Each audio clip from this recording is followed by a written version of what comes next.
हाँ, तो विप्रो में तो है दमदार तेजी, और विप्रो ही नहीं, आज बाजार का मूड सुधरता हुआ। तो पिछले 3 कारोबारी सत्र, गुरुवार, शुक्रवार, सोमवार, हर दिन दबाव, और आज फाइनली देखिए मेरे ख्याल से इस तेजी ने सबको चौंकाया है। अब सेंसेक्स निफ्टी 1% के उछाल के साथ इस समय कामकाज करता हुआ, निफ्टी 10,840, 10,850 के बेहद करीब। इस तरह का मोमेंटम भारतीय बाजारों में आज है, 100 पॉइंट का उछाल। और डाउ फ्यूचर्स देखेंगे आप तो अमेरिका में आज 125 से 150 पॉइंट की मजबूती के साथ कामकाज होने के इंडिकेशंस। अक्रॉस एशिया बाइंग है, बल्कि एशियन मार्केट जो हमारे पीयर्स हैं वो तो दरअसल 1.25 से 1.5% की मजबूती के साथ कामकाज कर रहे हैं। तो अक्रॉस द ग्लोब इक्विटी में बाइंग है, उसका फायदा भारतीय बाजारों को मिलता हुआ। और हमारा मूड इस बात ने भी सुधारा है कि कच्चा तेल $60 के वापस नीचे फिसलता हुआ, तो वो एक और पॉजिटिव है, जिसके चलते आप देख रहे हैं आज मोमेंटम मूड कुछ सुधरता हुआ। और एक और रीजन, कुछ हैवी वेट्स हैं जिनमें आज तगड़ी बाइंग, और उससे बाजार को, निफ्टी सेंसेक्स को खासा फायदा मिल रहा है। एक तो रिलायंस इंडस्ट्रीज जो हेडलाइन में मेंशन करा, वो आपकी स्क्रीन पर आना चाहिए।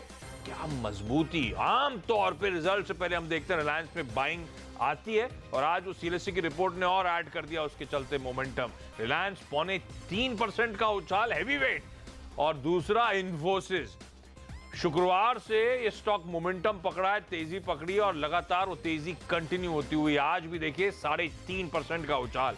ये 2 हैवी वेट्स हैं तो खास तौर पे कर रहे हैं बाजार की इस समय मदद। Mid cap, small cap participate कर रहे हैं, लेकिन आधे % के आसपास का उन पॉकेट्स में उछाल है। तो आज लार्जली लार्ज कैप्स ड्राइव कर रहे हैं, मिड कैप, स्मॉल कैप मजबूती, लेकिन अंडर परफॉर्मेंस इंडेक्स के लिहाज से, और इसलिए मार्केट ब्रेथ पॉजिटिव जरूर है। 5:3 का रेशियो। अब इसका मतलब क्या हुआ? हर 8 शेयर जो ट्रेड हो रहे हैं उसमें 5 तेजी के साथ और 3 कमजोरी के साथ इस समय कामकाज करते हुए। और सीधी सी बात का फेयर एंड ग्रीन मीटर देखिए, वो दिखा भी रहा है कि पॉजिटिवनेस बनी हुई है बाजारों में। प्रीवियस क्लोजिंग से अब इस समय हम 67 के लेवल्स पर हैं, प्रीवियस क्लोजिंग थी 50 के नीचे की। तो मोमेंटम अब पिकअप होता हुआ, कॉन्फिडेंस स्ट्रीट का बढ़ता हुआ। लेकिन चलिए शुरुआत करता हूं मैनेजमेंट से बातचीत की, क्योंकि दो इंटरेस्टिंग मैनेजमेंट से, और टाटा मेटालिक्स के एमडी संदीप कुमार साहब मेरे साथ जुड़ते हुए। संदीप जी, स्वागत है सीधी सी आवाज पर आपका।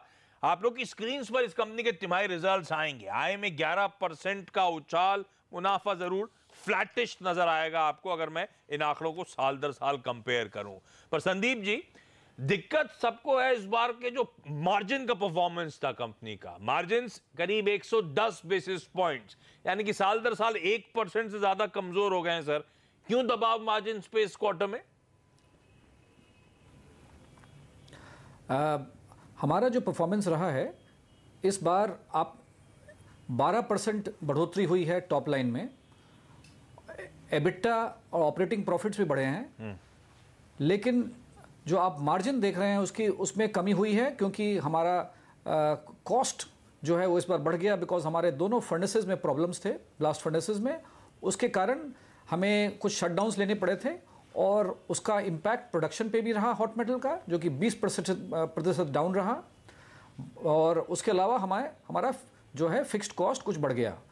तो ये एक टेम्पररी फिनोमेना है जो Q3 में हमें फेस करने को मिला है।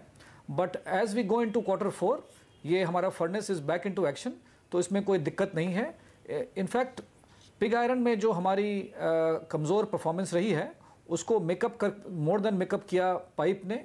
जो DI पाइप बिजनेस है उसमें करीब 32% ग्रोथ हुई है सेल्स में, compare to Q3 of FY18। So in fact this quarter जो है हमारा सबसे बेस्ट क्वार्टर रहा है in terms of DI pipe sales. हाँ, वो तो मैं रिलीज पर, ओवरऑल एबिटा एंड PBT बढ़ा है।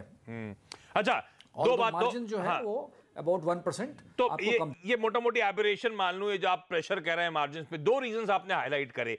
पहला तो कि आपने अपने ब्लास्ट फर्नेस में प्रॉब्लम झेली थी, उसके चलते आपको टेम्पररी वहां पे शटडाउन लेने पड़े। अब वो दिक्कत रिजॉल्व हो चुकी है सर, है ना? अब वो दिक्कत हमारे पीछे है, पहली चीज है ना? बिल्कुल सही। और दूसरी चीज आप कह रहे हैं कुछ कॉस्ट एस्केलेशन थे, मैं आपकी रिलीज में भी पढ़ रहा था, मटेरियल कॉस्ट बढ़ा, एम्प्लॉय एक्सपेंसेस बढ़े, कुछ अन्य एक्सपेंसेस बढ़े, उन सब का खामियाजा शायद मार्जिन को भुगतना पड़ा है। अब इसका मतलब क्या, ये एक्सेसिव कॉस्ट को पास ऑन करने में दिक्कतें हो रही हैं क्या सर? ये भी है क्या मार्केट प्लेस में? डिमांड एनवायरनमेंट कैसा है? एक्चुअली जो एक्चुअली जो कोक की जो प्राइसेस हैं वो करीब 17% बढ़ी हैं कंपेयर टू अगर आप Q3 ऑफ FY18 देखेंगे।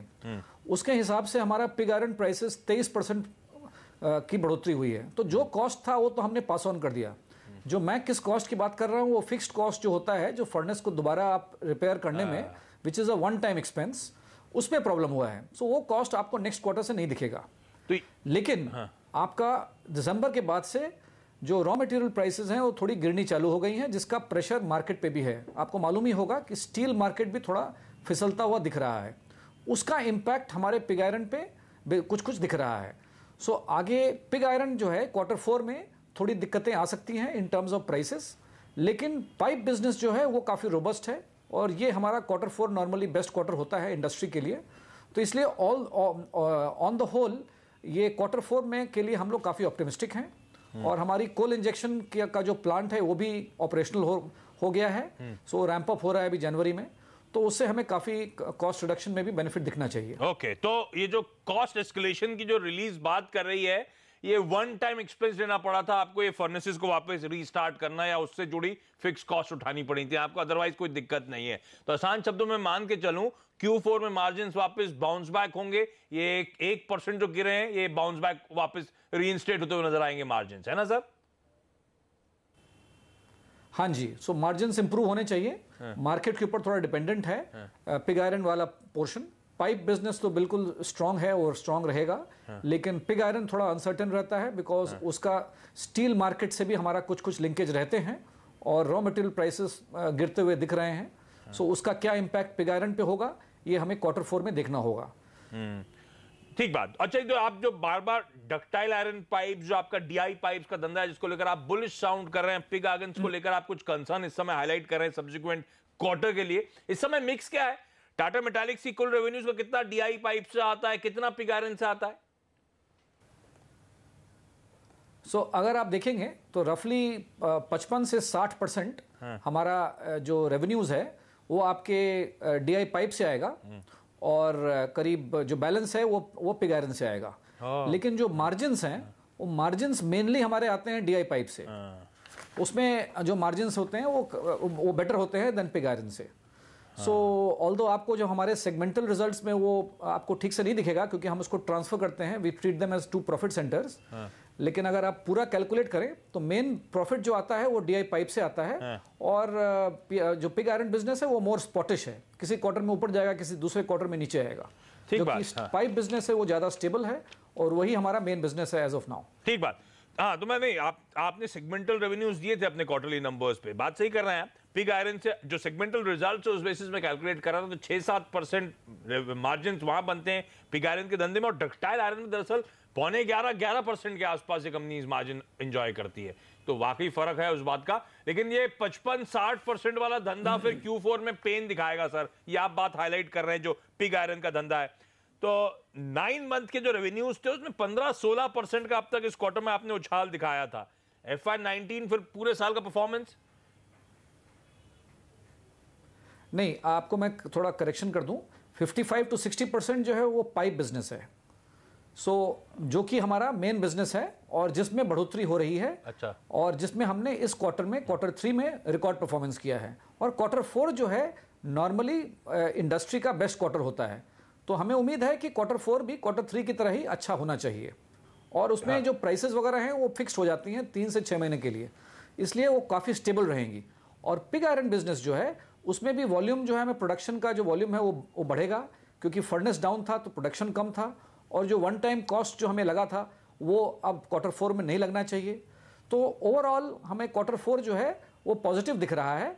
सिर्फ एक ही डिस्क्लेमर जो मैंने दिया था वो ये है कि मार्केट कैसा बिहेव करेगा पिग आयरन का वो थोड़ा अनसर्टेन है, वो देखना पड़ेगा। ठीक बात। आप जो कह रहे हैं Q4 अच्छा रहता है तो ये DI पाइप्स का धंधा, क्योंकि वो वाटर और सैनिटेशन प्रोजेक्ट्स उस टाइम पे मेरे ख्याल से फंड्स फ्लो होते होंगे, इसलिए आप लोग को उसका फायदा मिलता है ना? Q4 में नॉर्मली बेस्ट रहता है 2 रीजन के कारण में। एक तो आपका गर्मी नहीं होती है तो लोग काम करते हैं तो कंप्लीशन अच्छा होता है। दूसरा जो फंड फ्लो है उसको फाइनेंशियल ईयर में कंप्लीट करना होता है। तो सब सारे जो एजेंसीज होती हैं वो चाहती हैं कि फटाफट अपना फंड्स को यूटिलाइज करें। तो इन अच्छा, दोनों कारणों के से आपका क्वार्टर 4 नॉर्मली बेस्ट क्वार्टर रहता है। It being an election but year, हमारा क्वार्टर 3 जो है इस बार उसने काफी अच्छा किया है। It being an election year ये ज्यादा हेल्प करेगा क्या इस बार, ऐसा होता है क्या? इलेक्शन का इंपैक्ट मेरे ख्याल से नेक्स्ट ईयर आना चाहिए।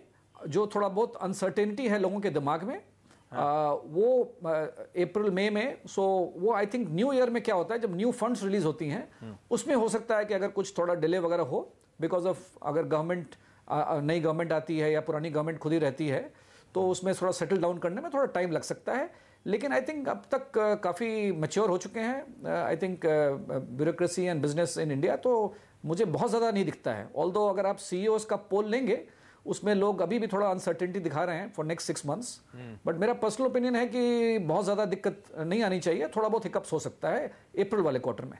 ठीक बात। और जाते जाते संदीप जी, क्योंकि Q4 के लिए आपने मिक्स ट्रेंड छोड़ दिया मेरे लिए, DI पाइप्स अच्छा करेगा, बाकी मार्केट पे डिपेंडेंट होगा, 15% की ग्रोथ मान लूं क्या FY19 इस करंट फाइनेंशियल ईयर के लिए? नहीं, सो हम लोग बेसिकली गाइडेंस नहीं देते हैं, बट मैं आपको इतना ही कहूंगा कि overall quarter 4 should be more positive than quarter 3, unless कि कोई बहुत major impact pig iron market में आ जाए, जो कि अभी तो नहीं दिख रहा है, लेकिन 2 महीने अभी और हैं।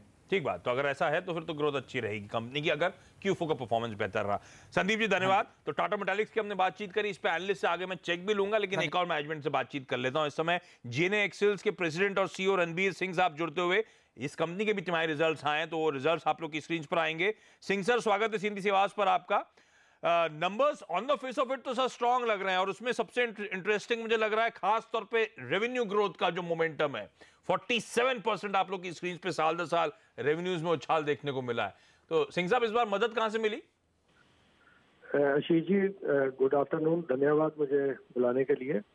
जो हमारे टोटल ग्रोथ है ओवर 45% आई है तीन क्वार्टर्स की, और फोर्थ क्वार्टर में भी हम जो हमारा प्रोडक्शन और सेल्स है तो हम टारगेट कर रहे हैं जो हमने Q3 में किया है सेम लेवल हम मेंटेन रखेंगे।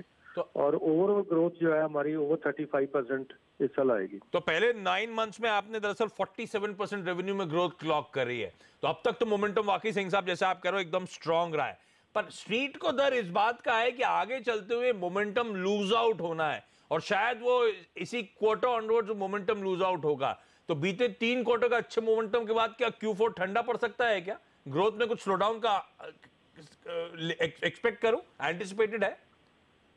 जो इंडिया में डोमेस्टिक सेल्स है उसमें सीवी मार्केट अभी स्लो डाउन है, उसमें 20 to 30% जो रिडक्शन है प्रोडक्शन की, लेकिन हमारी जो डिपेंडेंसी है सीवी मार्केट पे वो इंडियन डोमेस्टिक सेल्स का 30% है सिर्फ, और जो एक्सपोर्ट का हमारा रेवेन्यू है वो ओवर 50% है, और जो हमारे पास एक्सपोर्ट के पेंडिंग ऑर्डर्स हैं उसमें गैप है, वो हम जो एक्स्ट्रा कैपेसिटी है हमारे पास वो उससे पूरी करेंगे। उससे हमारा जो Q4 है उसका रेवेन्यू के ऊपर कोई चांस नहीं है कि वो इफेक्ट हो। तो पेंडिंग ऑर्डर जो आप कह रहे हैं एक्सपोर्ट्स के, मुझे बताएं इस समय ऑर्डर बुक पोजीशन कहां खड़ी हुई है, कितने पेंडिंग ऑर्डर और कितने समय वो पेंडिंग ऑर्डर्स एग्जीक्यूट होने, अगर मैं पूरी कैपेसिटी पे कामकाज करूं तो? जो हमारा एक्सपोर्ट का डिमांड है उसमें जो सप्लाई में गैप है वो 10 से 15% का है, जो कि हम क्योंकि हमारी कैपेसिटी जो है सारी फ्लेक्सिबल कैपेसिटी है, वो डोमेस्टिक कैपेसिटी में जो गैप है या उसमें एक्सेस कैपेसिटी है वो एक्सपोर्ट के लिए यूटिलाइज की जाएगी। मैं इसीलिए इस बात को उठा रहा था सिंह साहब, क्योंकि पहले फिर अच्छा नॉर्थ अमेरिका की ट्रक सेल्स जो है नवंबर का महीना हो दिसंबर का महीना हो उसमें हमने एक स्लो डाउन आता हुआ देखा था। इनफैक्ट दिसंबर के महीने में North America class 8 truck orders अगस्त 2017 के बाद सबसे लोएस्ट लेवल पे पहुंचते हुए नजर आए। इस तरह का वहां पे स्लो डाउन है, और आप इसी मार्केट को सप्लाई करते हैं।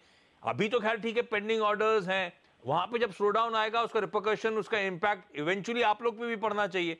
बाजार इस बात से डर रहा है, तो ये इंपैक्ट आप एक्सपेक्ट कर रहे हैं, एंटिसिपेट कर रहे हैं आगे पड़ेगा आप पर? हाँ तो कितना?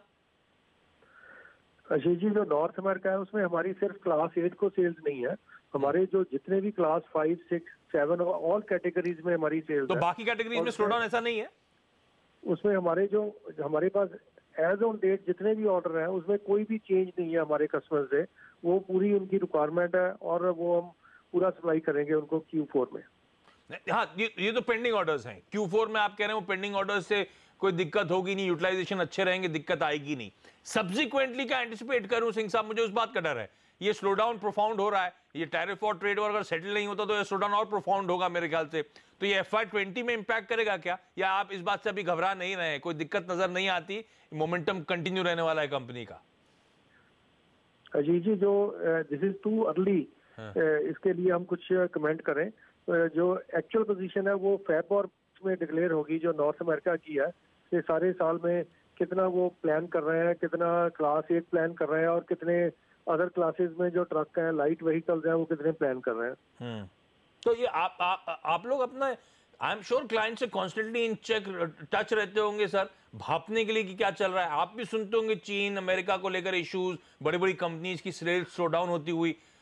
इसलिए मैं जानना चाहता हूँ सिंह साहब, या तो आप बता नहीं रहे हो या अभी क्लैरिटी नहीं है। आप बता नहीं रहे हो कि क्लैरिटी नहीं है? अभी कोई क्लैरिटी नहीं है, लेकिन जो हमारी ऑर्डर पोजीशन है या उनकी रिक्वायरमेंट है उसमें कोई चेंज नहीं है। ठीक बात। अच्छा, जाते जाते एक और सवाल। मार्जिन्स इस क्वार्टर में Q3 जिसको हम रिव्यू कर रहे हैं 40 बेसिस पॉइंट, मोटा मोटी आधा % गिरे, 15.7% में इस समय आपके ऑपरेटिंग प्रॉफिट मार्जिन खड़े हुए हैं। ये मार्जिन्स पे दबाव जो इस क्वार्टर में आया, क्यों आया? और पूरे साल के लिए जो मैं 15% प्लस के मार्जिन की बात कर रहा था वो लेके चलूं, उसमें कोई घबराने वाली बात नहीं? आशीष जी, जो हमारे मार्जिन हैं वो 15 से 16% के अंदर चल रहे हैं। तो 0.1, 0.2% ये वेरिएशन जो है, ये प्रोडक्ट मिक्स के ऊपर भी डिपेंड करती है कि कौन से कंपोनेंट हमारे ज्यादा बने हैं, कौन से कम बने हैं। उसकी वजह से जो 0.1, 0.2 वेरिएशन है ये आ सकती है। ठीक, कोई भी मेजर ड्रॉप इन मार्जिन का कोई चांस नहीं है। हमारे मार्जिन इंटैक्ट है, 15, 15.5% के बीच में जो है हमारे स्टेबल मार्जिन है वो कंटिन्यू रहेंगे। ठीक बात। तो कोई घबराने वाली बात नहीं है। अभी हम जो कमर्शियल व्हीकल्स डोमेस्टिक मार्केट में कंसर्न दिखा रहे हैं, उसका पेंडिंग ऑर्डर्स तगड़े पड़े, एक्सपोर्ट मार्केट के भरपाई हो जाएगी। और अब तक ऐसे कोई सिग्नल है नहीं कि अमेरिका में जो नॉर्थ अमेरिकन मार्केट से कंसर्न्स के चलते ऑर्डर फ्लोस कम होते हुए नजर आएंगे। तो अभी घबराने की जरूरत नहीं है। हाँ, लेकिन मूविंग वेरिएबल जिस पे आपने को नजर रखनी है। और सिंह साहब हमेशा बड़ा कूलली इंटरव्यू देते हैं, कितना भी घेरने की कोशिश करो कुछ बताते हैं नहीं, ज्यादा कूल एकदम बिहेव करते हैं। तो अभी तो घबराने वाली बात नहीं है, मैनेजमेंट इंटरव्यू से एकदम क्लियर। सिंह सर, धन्यवाद फिर से आज वक्त निकालने के लिए, नंबर्स पर हमसे बातचीत करने के लिए। और अब हमारे साथ टारगेट इन्वेस्टिंग के फाउंडर समीर कालरा साहब जुड़ते हुए। कालरा साहब, स्वागत है और आपकी मदद चाहिए सर।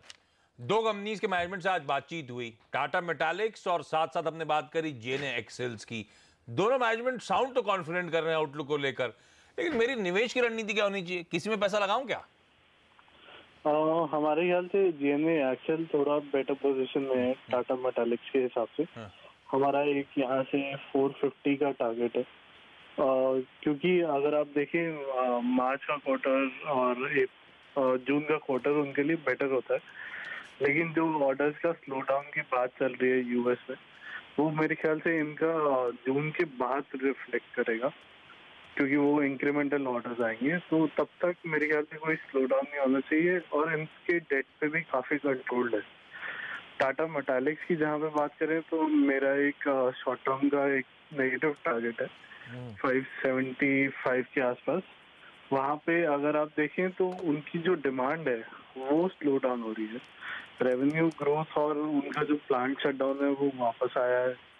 वहाँ पे इनकी कॉस्ट कंट्रोल पास ऑन नहीं कर पा रहे, इसलिए कहीं ना कहीं मार्जिन भी अंडर प्रेशर है।